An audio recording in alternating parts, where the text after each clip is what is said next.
degmada Booq ee gobolka Doolo ayaa waxa laga hirgeliyay hotel cusub oo casri ah kaasoo dhawaan xariga laga jaray. Hotelkan oo magaciisa la yiraahdo Daarusalaam ayaa waxa xafladda xarig jirkiisa ka qayb galay maamulka degmada Booq, bulshada degmada iyo mas'uuliyiin kale. Mulkiilaha hotelkani Xasan Ciise Barre ayaa sheegay in hotelkani loo dhammaystiray dhammaanba adeegyadii hotel looga baahnaa. hotelkani wuxuu ahaa fikrad mar meeshaan oo ahay degmadii aan ku dhashay magaalada aan ku dhashay mar in maaragtay horumar oo aan ka hirgeliyo wuxuu doona ha ahaadee ilaahay baa mahad iskale marka maantay heerkan na soo gaarsiiyey in hotelkan aan ka dhiso. haddaan ku daro hotelku wuxuu ka kooban yahay horta 10 qol dayd aad u weyn 9 qol oo chief ahaan loogu talagalay qol loogu talagalay restaurantiga iyo cafeteriada qayb kale oo gadaal ku taala oo loogu talagalay mustaqbalka beer oo haddii alla idmayo ay noqon doonto meel loogu talagalay ciyaal ku ciyaaraan meel jiima howlkii shirarka oo haddii alla idmayo xafladaha iyo aroosyada iyo lagu qaban doono. marka wuxuu leeyahay barkadii biyaha kaydka barkadii kale oo haanta biyaha loo saari lahaa. biyihiisu waa 24 saac waa joogaan, korontiisu waa sidoo kale. insha Allah ilaahayna waxaan ka rajaynayaa qaybaha dambe wajiyada dambe wajiga labaad phase 1 phase 2 phase 3 inay si wanaagsan ayana noogu dhammaan doonaan haddii alla idmayo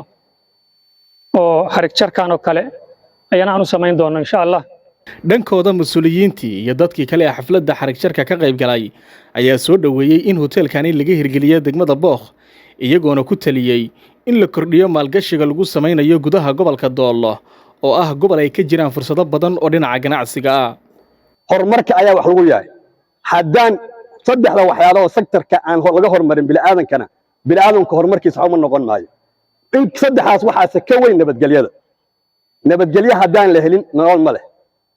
haddaan biyo la helin nolol ma leh, haddaan la helin waxbarasho nolol ma leh, haddaan caafimaad la helin nolol ma leh.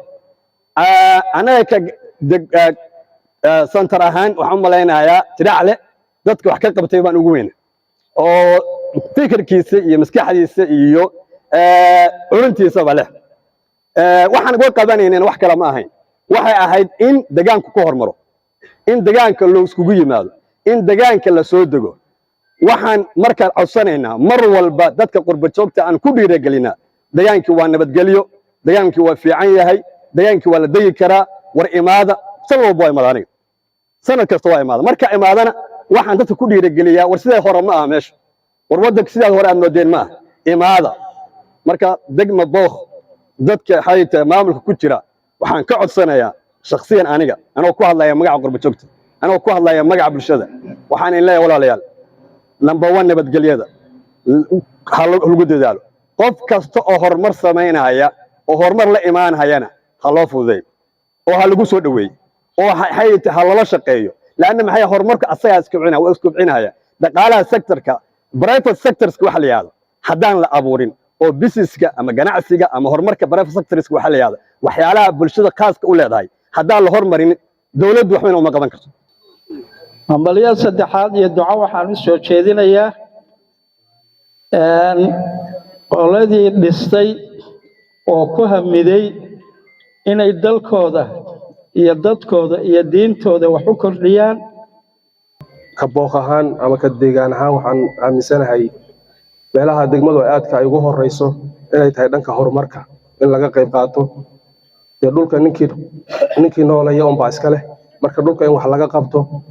oo qofku wuxuu hayo u geliyo deegaankana sharaf ay u tahay qofkaasina deegaankiisa iyo magaciisa uu kor u qaaday. marka ganacsadaha hotelkan hirgeliyay iyo dhammaan intii kale ka horeysay oo degmada ka samaysay horumarkan waxaan leeyahay aad iyo aad bay mahadsan yihiin. waqtigii loogu talagalay oo degmadu ay baahida ugu weyn ugu qabtay buu yimid baan leeyahay. marka aad baan shakhsiyan u soo dhaweynaya waana ku faraxsanahay. mid waxaan leeyahay qurba joogta dalka u dhalatay ama deegaanka gobolka iyo degmadaba meesha waxay hadda aad ugu baahan tahay intii la dhisay hore la sheegay waa la dhisay hoteelo waaweyn bay u baahan tahay goobo waxay u baahan tahay ballaaran oo aad iyo aad u ballaaran oo la rabo in ma garanaysaa hoteelo laga dhiso waa wax booq ay abiya isru leedahay inay iyadu maal gashato dalkeeda ilaa waad ogtihiino marka hadda shirarka la isugu tago ilaa gobolka 13 degmo 13 riig oo isku tashi 4 mooye inta kale shacabku qoday degmada laga helay baynuna qof walba ogow degmooyinka qaar baa hal riig inaa 13 riig oo 4 dawladdu ka qoday inta kale isku tashi laga qoday baynu leenahay waxa weeyaan waxaanu ma aha horumarka dadkeenna uu sameeyo ama ilbaxnimada siyaadada ah ee gobolka dool aynu kaga sheeganahay waa mid aynu isru leenahay weeyaan waa ilbaxnimada dadka aynu dheernahay marka waxa weeyaan anaan hadalka badinayno waqtigu lagu yaro kulul yahay aad bay ugu mahadsan yihiin mahadnaq buu hoteelkan u baahan yahay sharaf iyo karaamay leeyihiin waa horumar inoo soo kordhay assalaamu calaykum waraxmatullaahi waxaan aad iyo aad ugu faraxsanahay inaan ka soo qayb galno ka maamul ahaan xafladda xarig jarka ee hoteelka cusub ee maanta ku soo biiray degmada baan aad iyo aad ugu faraxsanahay iyadoo ay tahay in dadka lagu dhiirigeliyo ganacsiga iyo maaragtay horumarka ka socda degmada waxaan markasta garab istaagaynaa ama soo dhaweynaynaa in qurba joogta iyo ganacsatada ay markasta maal gashadaan degmadooda kuna soo kordhiyaan waxyaalaha adeega dadku ay u baahan yihiin hoteelada iyo ganacsiyada kala duwan waxaan markasta insha Allah garab istaagaynaa wixii garab istaago ay dhanka dawladda uga baahan yihiin haday noqoto sharciyadooda iyo sida ay noqoto sida nabadgelyo ugu ganacsan lahaayeen oo ay hantidooda ay ugu heli lahaayeen waxay gashadeen faa'iido ugu garab istaagaynaa